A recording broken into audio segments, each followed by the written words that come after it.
Leemos nuevamente capítulo 2, a los que se están conectando ahora. Comienza del versículo 12 el texto. Después de esto, descendieron a Capernaum él, su madre, sus hermanos y sus discípulos, y estuvieron allí no muchos días. Estaba cerca la Pascua de los judíos, y subió Jesús a Jerusalén.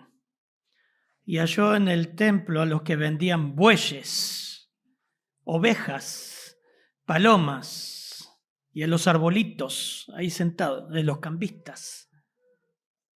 Y haciendo un azote de cuerdas, echó, diría un gaucho, fuera del templo a todos, y las ovejas y los bueyes, y esparció las monedas de los cambistas y volcó las mesas y dijo a los que vendían palomas: quiten de aquí esto y no hagáis de la casa de mi padre casa de mercado.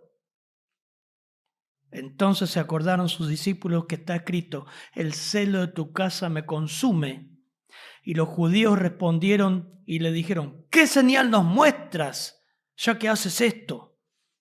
Respondió Jesús y les dijo: destruid este templo y en 3 días lo levantaré.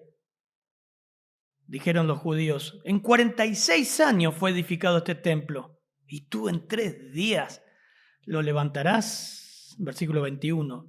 Mas él hablaba del templo de su cuerpo. Por tanto, cuando resucitó de entre los muertos, sus discípulos se acordaron que había dicho esto y creyeron la escritura y la palabra que Jesús había dicho. ¡Wow! ¡Qué lindo texto! Padre, gracias, Señor, por Juan, por el Evangelio, por tu bendita y santa y autoritativa palabra, Señor.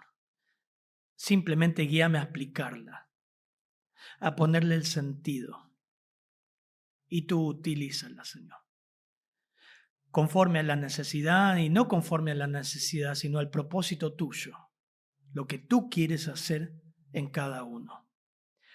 Guía e ilumina con tu espíritu los que están acá presentes y los que están viendo esto en cualquier lugar, Señor, en Argentina o en cualquier parte del mundo, para que se conviertan, para que vengan a ti, Señor.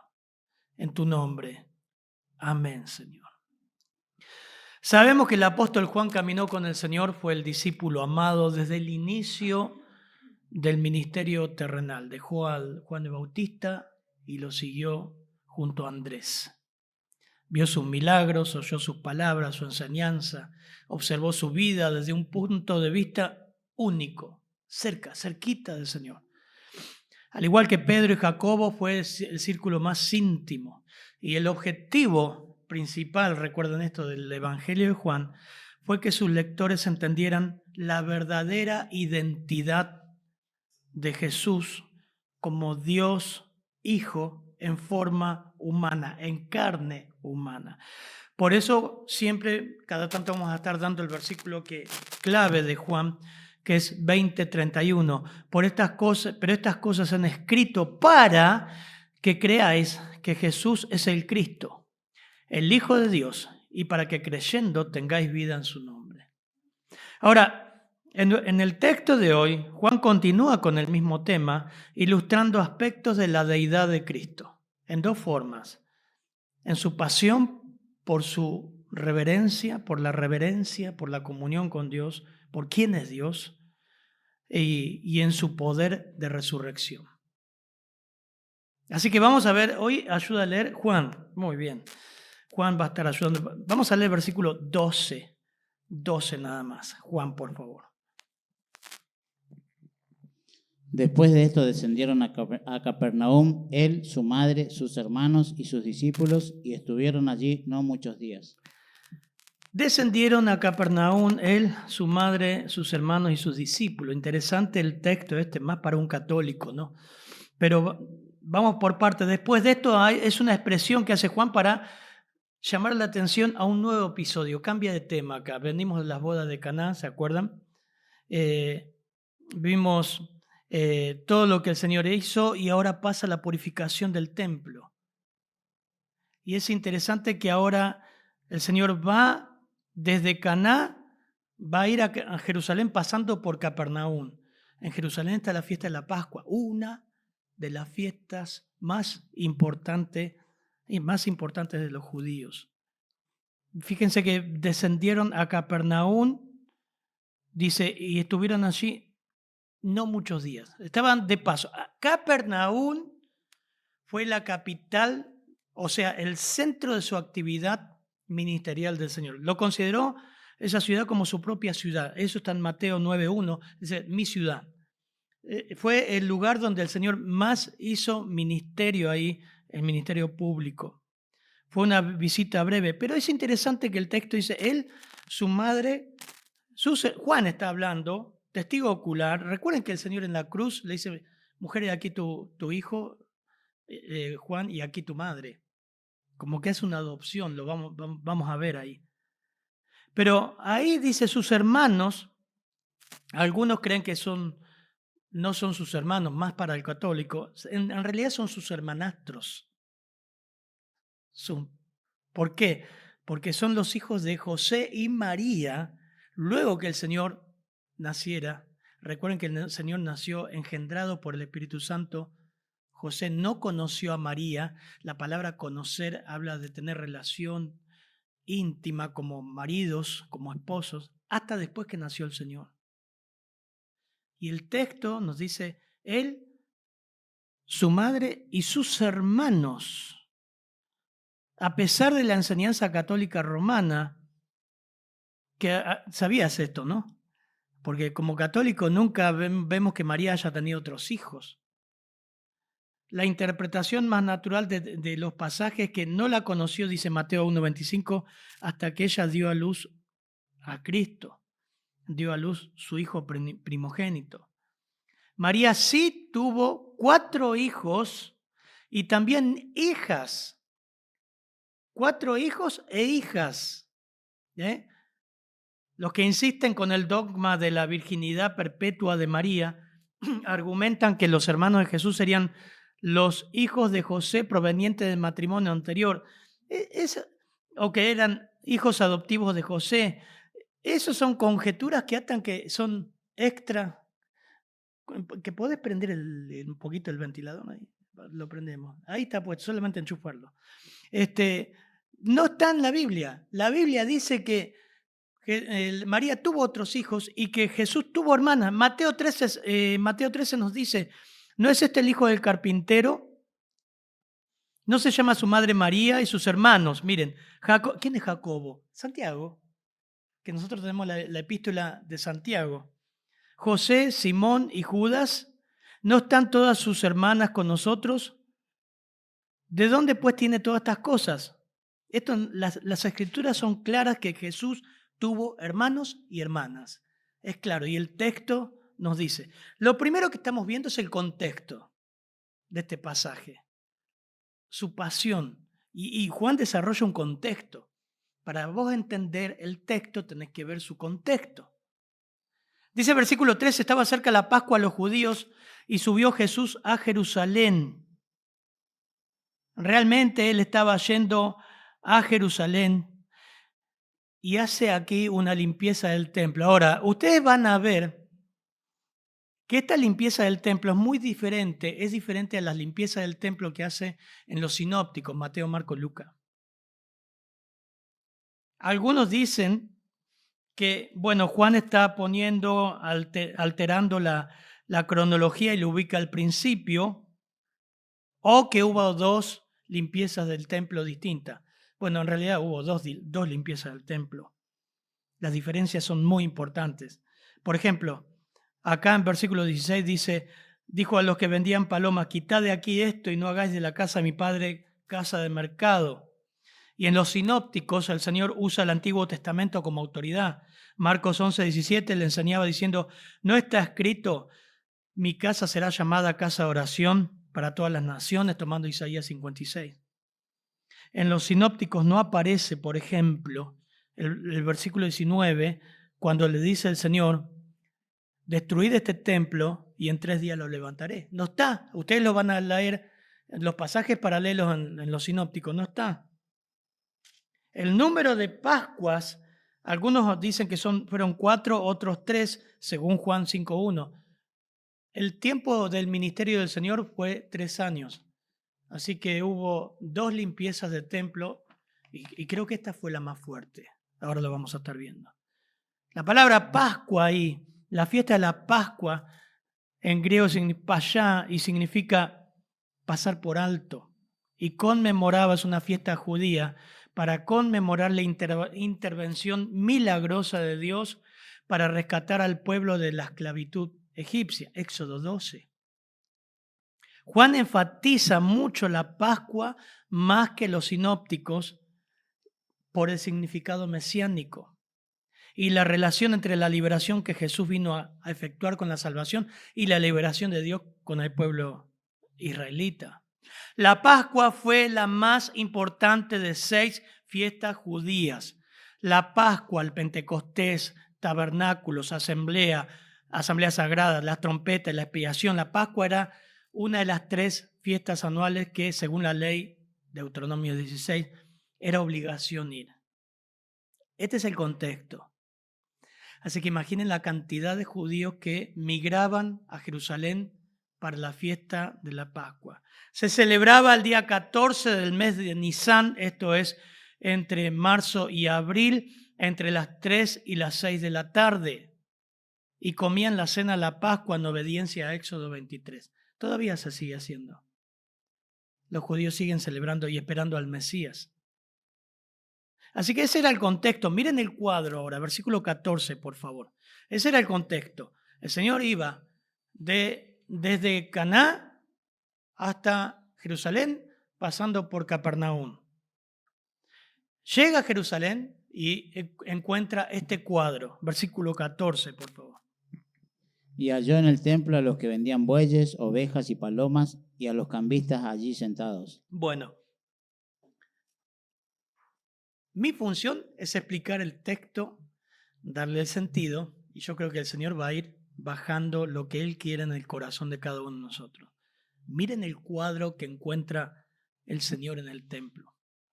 Templo, el término es Jerón, se refiere al complejo de edificios, incluyendo los patios y el lugar santísimo. Otro término que se utiliza, naos, también se traduce templo y se refiere al santuario o lugar santísimo, o sea, el recinto de más adentro, reservado para la entrada del sumo sacerdote, el lugar santísimo. Ahora, el término templo aquí se refiere a uno de los patios, probablemente el patio de los gentiles, afuera, que era un lugar netamente de adoración y misionero evangelístico. ¿Qué encuentra en ese patio? Dice lo que leyó Juan, versículo 14, los que vendían bueyes, ovejas y palomas. La explicación es esta. Era una práctica común que se había hecho. Vacunos, ovejas y palomas eran los animales más usados. A los pobres se les permitía ofrecer 2 palomas. Yo iría con 2 palomas. Muchos iríamos con 2 palomitas. El resto ofrecía ovejas. Los que venían de cierta distancia difícilmente podrían traer los animales para sacrificar, dando lugar a un negocio lucrativo en el templo. Que no necesariamente tendría que ser lucrativo, tendría que ser de ayuda. Más por la distancia, pero se volvió lucrativo. La demanda era muy grande de la gente que venía y dice, bueno, compramos allá, conseguimos allá los animales, ¿no? ¿Cómo hacemos? No tenemos tráiler, no nos dejan ya, la oveja no va a llegar y la paloma se nos va a volar, no tengo jaula. ¿Cómo llevamos los animales tan lejos? No se puede. No, pero lo compramos allá. Yo conozco a uno que vende barato. Se había vuelto muy lucrativo. Los que vendían bueyes, ovejas y palomas. Y dice, y a los campistas, ¿ven ahí, versículo 14? Me siguen, ¿no? En base a Éxodo 30, por eso estamos viendo el cuadro con el contexto, Éxodo 30, versículo 13 al 14, dice esto. Esto dará a todo aquel que sea contado, medio ciclo, conforme al ciclo del santuario. El ciclo es de 20 geras. La mitad de un ciclo será la ofrenda a Jehová. Todo el que sea contado de 20 años para arriba dará ofrenda a Jehová. Este era un mandato. En un gobierno teocrático, la ofrenda anual. Esto era lo que la Biblia dice hoy sería la ofrenda. Obviamente tenés 20 años, tenés que ofrendar al Señor. Lo manda el Señor. Para el cristiano es un placer, lo manda las Escrituras. Lo mismo que hoy día ocurre, también ocurrió eso se volvió lucrativo como pasa en las iglesias alrededor. De algo santo lo corrompieron. Pero esto lo decía las Escrituras. Todos tenían que venir con sus ofrendas al templo. Ahora miren, los cambistas estaban ahí sentados. Esto es un testigo ocular que lo vio, porque generalmente estaban parados. Pero acá estaban sentados. El verbo se refiere, cambista se refiere a cortar en pedazos pequeños. Era alguien que cambia. Sentados es una observación tan interesante. Y si algunos adoradores querían hacer ofrendas con monedas, pero no se les permitía ofrecer monedas de las provincias romanas que tendrían imágenes paganas, haciendo necesaria una mesa de cambistas. En el relato de la segunda limpieza del templo, en los sinópticos, Jesús les acusa de ser cueva de ladrones, indicando que los cambistas explotaban y abusaban de eso y te daban un cambio menor. Explotaban y daban un cambio muy desfavorable. A ver, vamos a crear la atmósfera. Termino de explicar todo. Ellos tenían el monopolio del mercado cambista.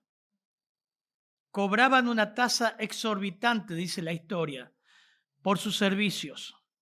Lo que había comenzado como un servicio a los adoradores se había degenerado bajo el régimen corrupto de los principales sacerdotes, Caifás, en explotación y en usura. La religión se había vuelto algo completamente externo y lucrativo. El patio de los gentiles, que era para adoración, para sacrificio, para oración, se había transformado en un corral de ganado. Por todas partes se podía sentir olor a estiércol, balido de todos los animales y la oferta de todo lo que estaban vendiendo. 5 palomas por 10 pesos, 5 palomas, el mejor cordero para el sacrificio. Acá, tenemos 10 palomas por 20 pesos. Y ahí está. Imagínate que vas a una feria. ¿Nunca fueron a Ciudad del Este, en Paraguay? No sé si alguien pasó por ahí, pero es tremendo. Te venden hasta la madre. Te venden un auto. Hay esas ferias que te salen a correr y te ofrecen. Eso era el patio del templo. Miren lo que pasaba también. El patio de los gentiles, aunque cada fiel podía llevar su propio animal, dicen, no, yo me llevo el mío, yo no voy a pagar por una paloma en lo que me piden ahí. Yo voy a llevar mi oveja. Y se cargaba la oveja y se llevaba. Seguramente cada uno de los que llevaban sus ovejas pasaban por los jueces, los sacerdotes del sacrificio, a aprobar si ese animal era apto. ¿Y saben lo que pasaba? No era apto. No pasabas la BTV. Y te decía, esta oveja tiene la pata más corta, no sirve. Pero podés ir ahí a comprarla. Acá tenemos la mejor oveja, apta. Se agarraban la oveja y después te la vendían. Eso pasa en Luján con las velas que te dicen, no las queme, désela en ofrenda a la Virgen y después pague. Esto es un negocio. Tiene la pata más corta. Muchos ahorraban esas molestias. Los precios de estos vendedores también eran carísimos, como los cambistas. Imaginen, en el templo estaban las mesitas y ahí estaban sentados con sus mesitas con todas las monedas. Agarraban las monedas romanas y te daban monedas judías por menos valor.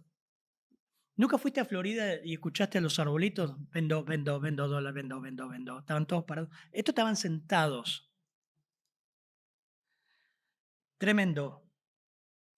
Isaías 56:7 dice, yo los llevaré a mi santo monte, los recrearé en mi casa de oración, sus holocaustos y sus sacrificios serán aceptos sobre mi altar, porque mi casa será llamada casa de oración para todos los pueblos. Ese era el objetivo del templo. Este era el tercer templo que fue destruido en el año 70 por los judíos, que ahora están las ruinas en Jerusalén. Fue destruido por los romanos. Ese era el propósito. Estamos viendo el cuadro. Ahora miren el celo, versículo 15 al 17, por favor, Juan. Y haciendo un azote de cuerdas, echó fuera del templo a todos, y las ovejas y los bueyes, y esparció las monedas de los cambistas, y volcó las mesas. Y dijo a los que vendían palomas, quitad de aquí esto, y no hagáis de la casa de mi padre casa de mercado. Entonces se acordaron sus discípulos, que está escrito, el celo de tu casa me consume. Juan es el Evangelio de Juan es el único que nos dice que hizo un azote, un látigo de cuerda. No, me pregunta cómo el látigo, qué sé yo cómo era el látigo. Pero era un látigo de 3 cuerdas. Agarró una soga de 3 cuerdas. Realmente no me lo imagino. Yo estudiaba, leía esto y digo, viste que te pintan, como dice un comentarista acá, que lo voy a leer en Lenski, te pintan un Jesús. ¿Vieron las redes sociales? En las propagandas te pintan un Jesús sufriente y dice, compárteme, doy mi dolor por ti. Esas fotos de Jesús tétricas, horribles. Como un Jesús sufriendo, pobrecito, que da lástima, haceme tu amigo. Y ves a un Jesús que agarra un látigo, cumpliendo Malaquías 3 también, la profecía, e Isaías, y saca a los cintazos a toda esta gente. No hay muchos dicen, no hay evidencia que el Señor haya sido cruel con los animales o con la gente. Yo no sé, ¿vos estuviste ahí? Ningún comentarista estuvo ahí. Pero lo que sí sabemos, que ante la autoridad del Señor, huyeron como niños. No quedó ninguno. Este látigo de cuerda se menciona solamente en Juan. Y es interesante, volviendo a Juan capítulo 2, haciendo un azote de cuerdas, echó fuera del templo a todos. Los echó, no a algunos, lean el texto, hermanos. A todos. A todos. Yo no me quiero imaginar al Señor enojado. Lo vamos a ver, lo vimos en Apocalipsis, pero acá en su vida, ministerio terrenal, enojados. Dice que esparció la moneda de los cambistas. Agarró claro, no, Jesús siempre lo pintan como algo lindo, ¿no? De ojos claros, muy suave. Hasta te diría afeminado lo pintan. Afeminado lo pintan. Pero si vos ves en las escrituras, agarró de una patada y tiró todas las mesas. Esparció las monedas, las tiró, volcó las mesas. Miren los verbos. Versículo 16. Y dijo a los cambistas 2 órdenes, 2 imperativos. Saquen eso. Y no hagan de la casa de mi padre casa de mercado. ¡Wow! Se enojó. Muy enojado. Malaquías habla de eso. Y habla del celo del Señor. O sea, está diciendo, saquen eso y no corrompan lo santo, no cambien lo que fue dado para un propósito. Entonces el versículo 17 dice, se acordaron sus discípulos que está escrito, el celo de tu casa me consumen. La pasión y el fervor de Jesús quedó a la vista de todos, especialmente a los ojos de sus discípulos. Su indignación, que derivaba de su compromiso con la santidad de Dios, reveló su grandeza como juez de toda la tierra. Yo digo, ¿qué haría el Señor hoy? ¿Qué haría? Dice Lenski, un comentarista, el Cristo severo y santo, el Mesías poderoso e indignado, el mensajero del pacto sobre quien está escrito que purificará, este es Malaquías 3, purificará a los levitas, los refinará como se refinan el oro y la plata, para que traigan al Señor ofrendas conforme a la justicia. No agrada a quienes solo quieren un Cristo suave y dulce, afeminado. Pero aquí el registro de Juan retrata el celo ardiente de Jesús. Y Juan incluye un látigo. Ardiente de Jesús, cuya llegada fue repentina y tremenda eficacia, sin mayor autoridad que su presencia y su palabra suficiente. Por su palabra fue creado todo lo que vemos. Hagamos al hombre. Por él fue hecho todo y por él se sostienen todas las cosas, y de él, por él y para él son todas las cosas. Por su palabra, esta multitud de mercaderes, por eso les digo, hermanos, para mí esto también fue sobrenatural. ¿Qué fue lo sobrenatural? Su autoridad. Esta multitud de mercaderes, dice Lenski, y cambistas que se creían con todo derecho de hacer negocios en el patio del templo. Nosotros tenemos derecho de hacer esto. Huyeron desordenadamente como un montón de niños traviesos. Hermoso comentario que lo encuadré y lo puse ahí. ¿Por qué no hace eso el Señor hoy día? Y entra a los latigazos. ¿Cuánto mercadeo hay de la obra de Dios? Han corrompido lo santo. Lo que Dios dijo que se haga de determinada forma y manera, lo han corrompido. Acompáñenme a 2 de Pedro, capítulo 2, versículo 1 al 3. Porque el Señor mismo advirtió que esto pasaría aún en nuestros tiempos. 2 de Pedro 2, 1 al 3. Juan, ¿lo tenés, por favor? Pero hubo también falsos profetas entre el pueblo, como habrá entre vosotros falsos maestros, que introducirán encubiertamente herejías destructoras y aún negarán al Señor que los rescató, atrayendo sobre sí mismos destrucción repentina. Y muchos seguirán sus disoluciones, por causa de los cuales el camino de la verdad será blasfemado. Y por avaricia harán mercadería de vosotros con palabras fingidas. Sobre los tales ya de largo tiempo la condenación no se tarda y su perdición no se duerme. Bueno, y sigue el versículo 4, es tremendo porque compara a los ángeles que pecaron y que el Señor los arrojó al infierno. Pero ya las Escrituras advertían que se iba a hacer mercadería de la obra de Dios y que esta gente se metería entre vosotros. Miren Hechos 20, por favor. Hechos 20, el apóstol Pablo cuando se despide de los Efesios, dice versículo 26. Por tanto, yo os protesto en el día de hoy que estoy limpio de la sangre de todos, porque anuncié el Evangelio, porque no he rehuido de anunciaros todo el consejo de Dios. Por tanto, miren, muchachos, miren por vosotros y por todo el rebaño en que el Espíritu Santo se ha puesto por obispo, para apacentar la iglesia del Señor, la cual yo no gané, y los obispos tampoco. Él ganó por su propia sangre. ¿De quién es la iglesia? No es del pastor Adrián, ni del pastor Ezequiel, ni del pastor MacArthur, ni de nadie de eso. Es de Cristo.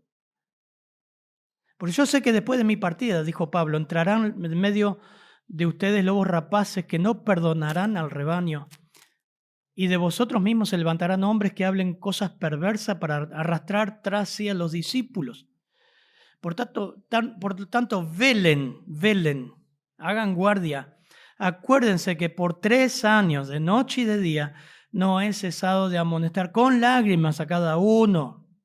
Qué trabajo, ¿eh? Qué trabajo pastoral. Y ahora, hermanos, los encomiendo a Dios y a la palabra de su gracia, que tiene poder para sobreedificaros y daros herencia entre todos los santificados. Miren el ejemplo de Pablo. Ni plata ni oro, ni vestido de nadie he codiciado. Antes sabéis que para lo que me ha sido necesario a mí, y a los que están conmigo, estas manos me han servido. O sea, laburó muchísimo. Y en todo se ha enseñado que trabajando así se debe ayudar a los necesitados y recordar las palabras del Señor Jesús, que dijo: más bienaventurado es dar que recibir. Y sigue el texto. El Señor acá termina mostrando su pasión, su celo por la santidad y mostrando de que de lo santo fue corrompido. Ahora, seguramente usted está pensando en toda la obra de Dios que se puede corromper económicamente, ¿no? Y lo hacen. Y no estoy hablando solamente de pentecostales. Pueden ser bautistas, pueden ser iglesias conservadoras, que se van torciendo y te empiezan a cobrar todo. Y tenés que dejar el alma para ir a una actividad. Y se transforma en un... Y no estoy hablando de nadie, pero se me cruza. Aprovechan para hacer lucro. Debemos tener cuidado. Pero también se puede corromper lo santo corrompiendo el Evangelio. El Evangelio se corrompe. Cuando le bajás el estándar y decís: quiero ganar más gente, no dando el costo de lo que es seguir a Cristo. Y ustedes ven que muchas veces predicamos el Evangelio y vamos ahondando más y ya mucha gente deja de venir. Eso pasó con Jesús y eso seguirá pasando. Ahora, si bajamos un poquito el estándar y empezamos a ser no tan insidiosos, la iglesia se empieza a llenar de nuevo. A mí me gustó la contestación que el Señor le hizo a Andrés y a Juan. Y le dijo: ¿qué buscan? ¿Se acuerdan? Cuando ellos dejaron a Juan el Bautista y empezaron a seguir al Señor, no dijo a quién buscan, dijo ¿qué buscan? ¿Qué buscan de Cristo? Ahí también puede haber corrupción. Yo busco ir a la iglesia para que me vaya bien. Yo busco el Evangelio para tener suerte. Yo busco para subir mi ego, para estar mejor, para enfrentar. Eso es corrupción. Por eso le dijo el Señor a Andrés y Juan: ¿qué buscan? El mundo busca esas cosas. Pero realmente el publicano dijo orando: sé propicio a mi pecador. Señor, sé propicio a mi pecador. En segundo lugar, muestra su deidad con su poder de resurrección. Dice versículos 18 al 22, por favor, Juan. Y los judíos respondieron y le dijeron: ¿qué señal nos muestras ya que haces esto? Respondió Jesús y le dijo: destruid este templo y en 3 días lo levantaré. Dijeron luego los judíos: en 46 años fue edificado este templo y tú en 3 días lo levantarás. Mas él hablaba del templo de su cuerpo. Por tanto, cuando resucitó de entre los muertos, sus discípulos se acordaron que había dicho esto y creyeron la escritura y la palabra de Jesús y la palabra que Jesús había dicho. Amén. Su poder de resurrección muestra su deidad. Juan es el único que muestra y ensambla esta frase con la limpieza del templo. Evidentemente fue la primera limpieza del templo. Y lo más interesante es en el versículo 18 que dice: ¿qué señal nos muestras ya que haces esto? Vieron que no le acusaron al Señor de con qué autorización nos echás a los negociantes. ¿Con qué autorización haces esto? Nosotros tenemos. Nos dejó la municipalidad, nos dejó esto, nosotros venimos haciendo. ¿Quién te manda? No, ellos preguntaron: ¿qué señal nos muestra? Porque estaban esperando al Mesías. Y es una pregunta que revela el interés del grupo de las autoridades judías. Los judíos esperaban que el Mesías venidero realizaría grandes señales, que en realidad esta era una señal. Querían saber si él podía realizar señales para autenticar su pretensión de ser el Mesías. Pero esta era una clara señal que Dios tenía un mensaje para ellos basado en Malaquías y en Isaías. No van a hacer de la casa de mi padre negocios.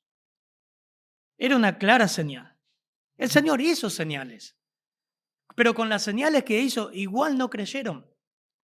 Por eso leemos en Juan 12:37, a pesar de que había hecho tantas señales delante de ellos, San Juan 12:37, no creían en él. Hermano, las señales y los milagros no te salvan.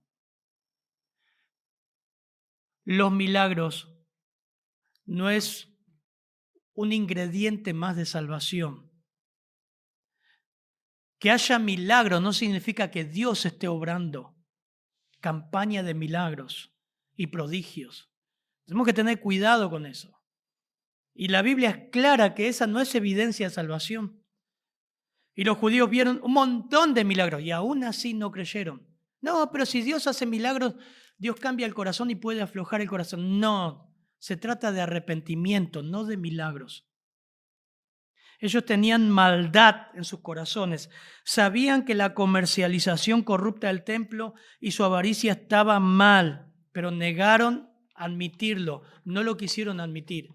Por eso no se trata de milagros, se trata de pecado. Miren la respuesta del Señor. Respondió versículo 19, respondió Jesús y le dijo, destruid este templo y en 3 días lo levantaré.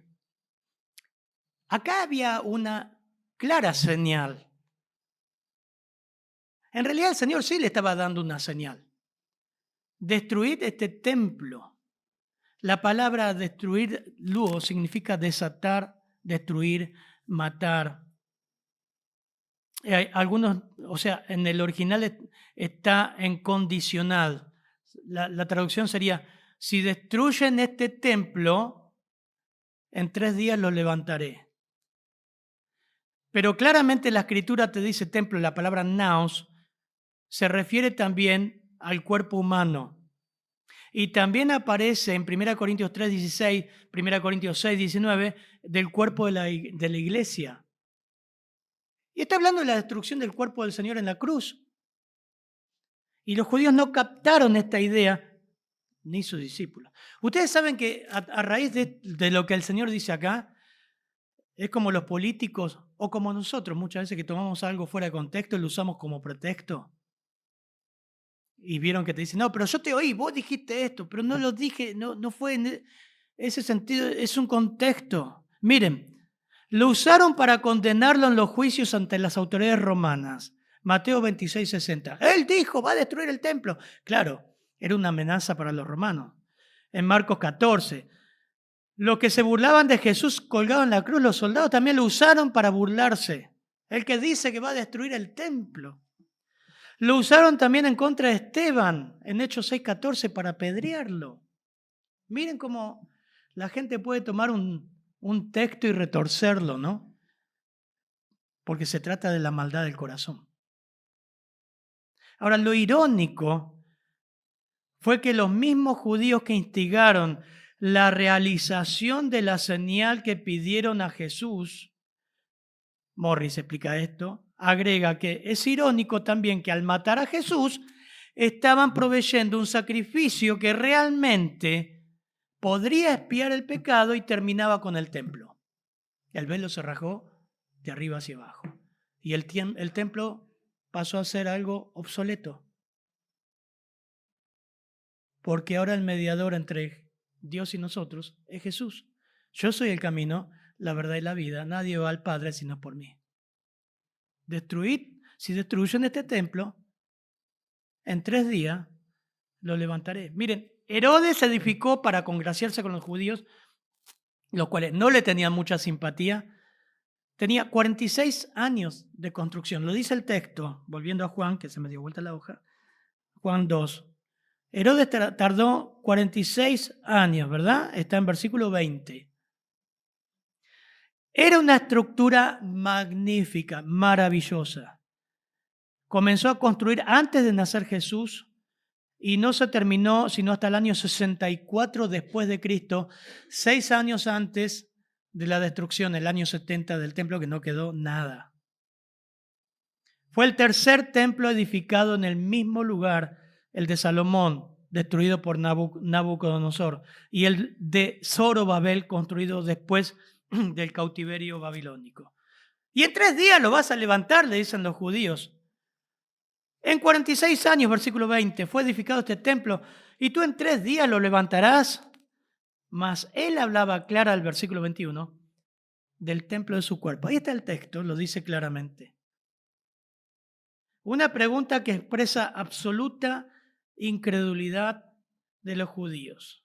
Miles de obreros trabajaron 46 años y el templo todavía estaba en construcción cuando estaba Jesús. Todavía estaba en construcción. Se terminó en el año 64. La expresión 3 días, que también aparece en otro pasaje, Mateo 12, habla de su resurrección. Mire Mateo 12:39, a ver si Juan me ayuda.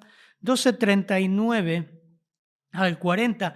También dio esta señal a los fariseos, a las autoridades judías, a los judíos incrédulos. 12:39 al 40, por favor. Él respondió y le dijo: la generación mala y adúltera demanda señal, pero señal no le será dada sino la señal del profeta Jonás.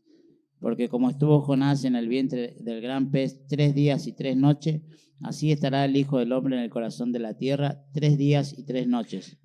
Era una clara señal de su propia resurrección, algo que ni los discípulos entendieron inmediatamente. Solamente lo entendieron cuando el Señor resucitó.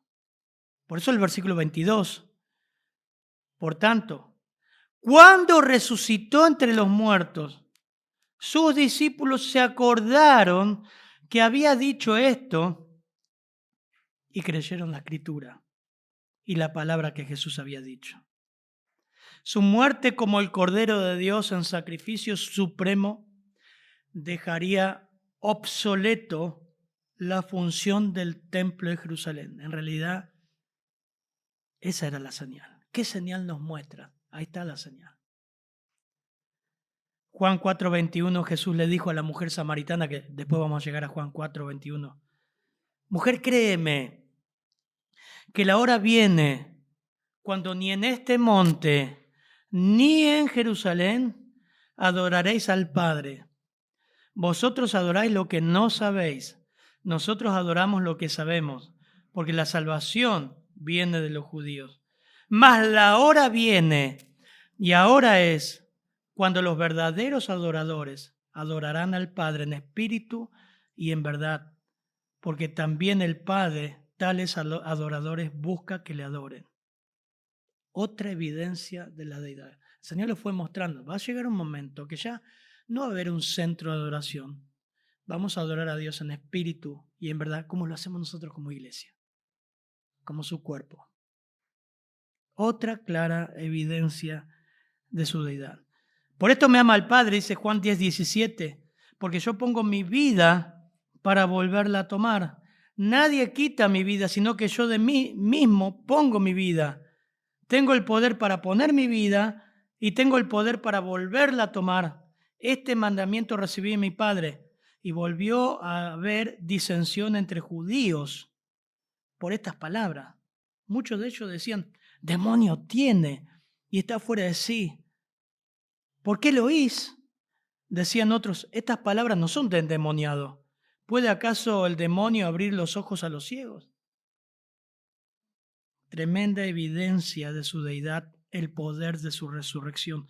Terminamos con un pasaje que para mí es precioso, 1 Corintios 15, cuando Pablo habla de algunas falsas enseñanzas que se estaban metiendo en la iglesia primitiva, negando que haya resurrección de muertos. Negando que haya resurrección de muertos. 1 Corintios 15, 12 al 22. 15, 12 al 22. Juan, por favor. Pero si se predica de Cristo que resucitó de los muertos, ¿cómo dicen algunos de entre vosotros que no hay resurrección de muertos? Porque si no hay resurrección de muertos, tampoco Cristo resucitó. Y si Cristo no resucitó, vana es entonces nuestra predicación, vana es también vuestra fe. Y somos hallados falsos testigos de Dios, porque hemos testificado de Dios que Él resucitó a Cristo, al cual no resucitó, si en verdad los muertos no resucitan. Porque si los muertos no resucitan, tampoco Cristo resucitó. Y si Cristo no resucitó, vuestra fe es vana, aún estáis en vuestros pecados. Entonces también los que durmieron en Cristo perecieron. Si en esta vida solamente esperamos en Cristo, somos los más dignos de conmiseración de todos los hombres. Mas ahora Cristo ha resucitado de los muertos, primicias de los que durmieron es hecho, Amén. porque por cuanto la muerte entró por un hombre, también por un hombre la resurrección de los muertos. Amén. Porque así como en Adán todos mueren, también en Cristo todos serán vivificados. Qué hermoso. Podemos estudiar todo este pasaje, ¿no? Cristo resucitó, hermanos. No solamente lo decimos en Pascua, ¿eh? Es una verdad elemental del Evangelio. Cristo resucitó. Y eso estaba anunciando. Y eso lo que Juan muestra como evidencia de su deidad. Vemos a través de esta limpieza que cómo el Señor atacó la mundanalidad de los judíos. Las cosas santas no se deben corromper. Denunció el robo, denunció la codicia, condenó el degeneramiento del propósito misionero que tenía el sistema del templo a través del patio de los gentiles. Marcos 11:17 dice, les enseñaba diciendo, no está escrito mi casa será llamada casa de oración para, y Marcos es el único que lo dice, todas las naciones, un efecto misionero. Cumplió la profecía mesiánica del Salmo 69 y Malaquías 3, y cumplió su promesa de resurrección. Padre, gracias por tu palabra, Señor, donde estamos viendo las evidencias de tu deidad, Señor. Tu enojo santo contra lo mundano, lo corrupto. Somos proclives muchas veces a adulterar lo que tú hiciste santo, Señor. Ayúdanos a predicar siempre, siempre, siempre el Evangelio tal como es, no corromperlo. Es que la iglesia también se maneje bajo los términos bíblicos y santos, Señor. A ver la resurrección, Señor, como una evidencia, Señor, de tu poder y saber, Señor, que nuestra fe está asentada ahí, Señor. Tú fuiste la primicia de la resurrección, Señor. Y nuestros cuerpos resucitarán también el día que mueran, Señor, por la esperanza en ti. Te damos gracias por tu palabra, Señor, en tu nombre. Amén, Señor.